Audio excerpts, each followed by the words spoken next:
We're live. Magandang gabi po Yes. sa inyong lahat. Bakit parang walang entrance? Walang music? What Meron. happened? It went Ah, on. wala. Okay. I Ay, didn't ay, see. okay. Magandang gabi po. Oo. As promised, meron pa tayong second episode that will deal with yung nangyari sa Senado while we were Mm-mm. airing yung first episode natin. So, Yes. if Prof. Shelo will kindly summarize what happened, yung dispositioning Well, issue.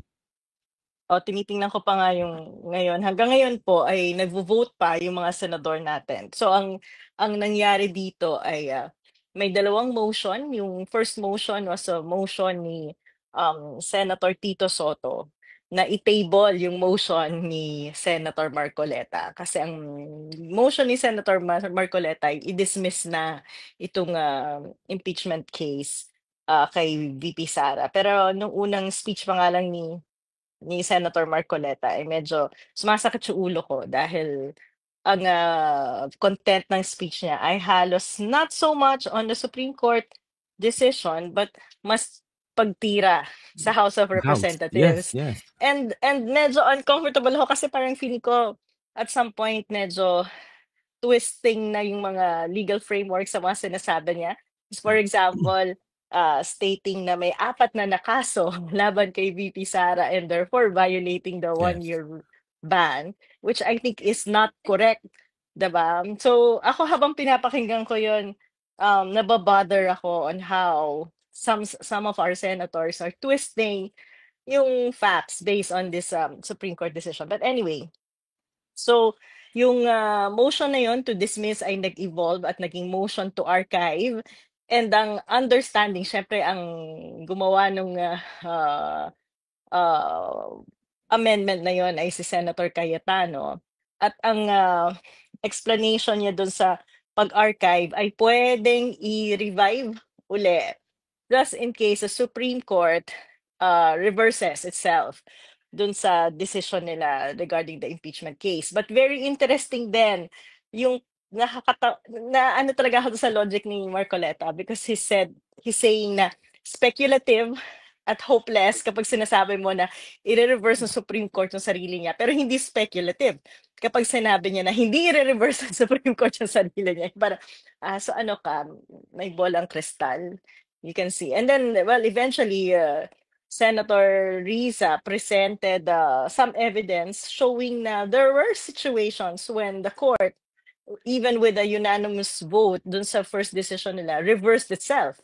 Diba? Correct. Ito na nga yung sa League of Cities. Do you wanna explain that, Prof. Dan? Yung League of Cities, nag-flip yung Supreme Court dyan at least 3 times ata. Ano? The issue in that case was whether yung mga nasimulan ng cityhood bills nung past Congress. Ay, Yan. nalala mo yan? Naalala ko na to. Sabi ng iba, Oo. yes, kasi nga local governments, naalala nyo, yan yung aming, Mm-mm. yung aming common ground, among others, no? Na, Mm-mm. na qualified na raw sila maging city, then they Mm-mm. reverse themselves, then they Yeah. reverse themselves, Mm-mm. so nangyayari yan. Yung Mm-mm. pang isang, if I may, no, but I'm not sure kasi kung unanimous yun eh. Yung isa pang case na nabanggit ng ibang mga senator, I think, no, International Service for the Acquisition of Agri-Biotech Applications Incorporated versus Greenpeace. Yan talaga, 13-0. May dalawa rin kasing nag-inhibit. Oo. So, mali si Marcoleta, di ba? So, this decision is also in bank. In fairness kay Marcoleta, sabi niya, I can be corrected kung if somebody here will tell me na nangyari na Hindi. to Kasi before. he was questioning Risa and saying na bakit and bank ba yan? Baka committee level lang. Because he was insisting that kapag unanimous na, it's the likelihood, especially if it's a question of constitutionality. And Senator Risa was saying na, those two cases are both a question of constitutionality and they're both en banc cases. But wala Tsaka lang. walang kinalaman yun kung constitutionality or not. Ang question dyan is, can the court reverse itself? And the cases that were cited during the discussion show na exactly pwede. Nangyayari talaga yan.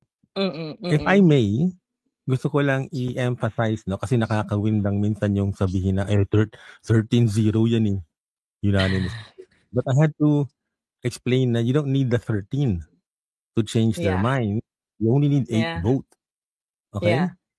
7 kasi majority wins na ngayon sa under the constitution. Dati nung time ni Marcos, Mm. 2/3, imagine mo yun. Kaya maraming mga To reverse batas na, hindi mga batas na mahirap decisions. i-strike. Oo, kasi Oo. 2/3 dapat. So to Mm. respond to that, ginawa ng framers natin majority. So if Mm. 8 of the justices change their minds, Mm. reversal na yon, Mm. di ba? Oo. Meron pa nga Ang akong theory eh. ano, sige. Kung 6 lang ang mag-reverse, pwedeng bumoto si Justice Singh at si Justice Kagiwa. Mm. Kasi di ba, I think, I assume, halimbawa, wala na on leave si Singh, pwede siya Mm. mag-participate na. Unless someone Yeah. here knows, may provision sa internal rules ng Supreme Court na bawal, but I don't know if there's such a rule. So, Mm. pwede pa rin mangyari na 6 ng mga magpapalit ng position plus si Mm. Singh, plus si Kagiwa. Oo. Pwede. 8, Wala, 8, 7 yun. oo. I think what has to be corrected is yung mga senators kasi voted on the basis na, oh, the Supreme Court has spoken already and therefore we have to uphold the rule of law and this is final and executory. We have no jurisdiction because the case was invalid in the first place.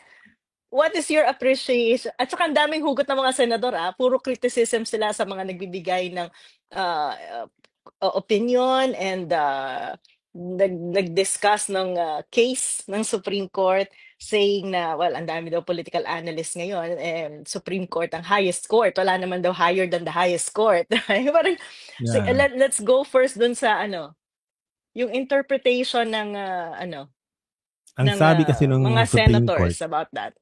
ang sabi ng Supreme Court, this decision is immediately executory. Tapos in-emphasize pa yan nung spokesperson kahapon, I think, press con niya, di ba?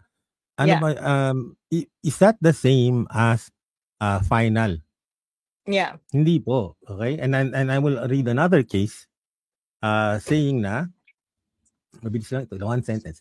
The fact that a decision is immediately executory does not prevent a party from questioning the decision before a court of law. Iba po yung immediately executory. Pero, halimbawa, penalty. Naiisip ko mga kaso yung penalty na maigsi lang suspension. Immediately executory yan, pero pwede pa rin i-elevate yung kaso for review. Yeah. So, pwede pa rin yung ma-reverse. So, in effect, the the Senate should have not dismissed the case kasi hindi pa tapos. Yes. And the fact na nag-file ng motion for reconsideration at may mga nag-file ng intervention like si Prof. Shelo. Kasali ka rin eh. Means na buhay pa yung kaso, di ba? Yeah. So, yeah. Well, ang sa akin ang nakaka-bother is yung statement saying na nawawala na yung check and balance if you don't follow the decision of the Supreme Court. Actually, for me, ang stronger check and balance if the institution actually has the strength to question and criticize and examine the decision of a co-equal branch like the Supreme Court. Kasi ang linaw-linaw naman at nilalatag na may mga maling factual basis ang Supreme Court, right? At yun